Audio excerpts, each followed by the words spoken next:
Hello guys! Nabalitaan niyo na ba itong new feature ni Shopee, ang Shopee Video? So Shopee Video is the newest feature on Shopee which aims to provide a place for Shopee user to socialize with fellow Shopee users via video. Wow! You can watch videos as a viewer and create video as a creator. So paano nga ba natin ma-access itong Shopee Video? So guys, hindi pa lahat ng user ni Shopee ay mayroong gantong feature sa kanilang app. Shopee is currently conducting a soft launch for the Shopee Video feature by batch pa daw yung pag-introduce nila dito kay Shopee Video.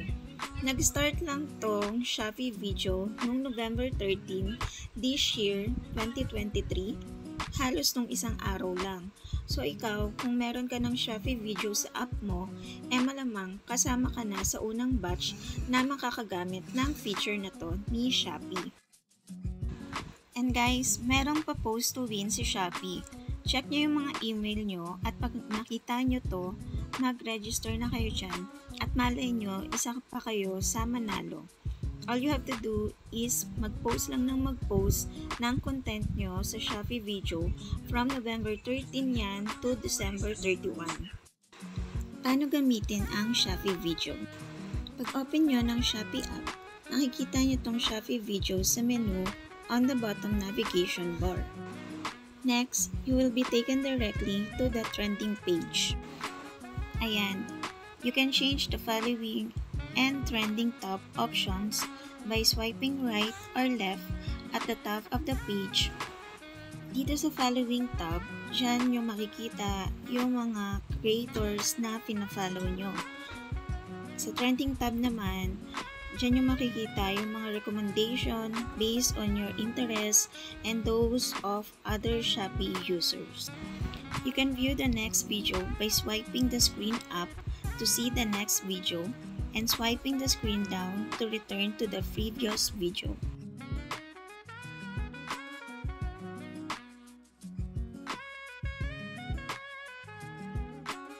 You can stop the video naman by playing by tapping the screen once, and play by tapping the screen once again.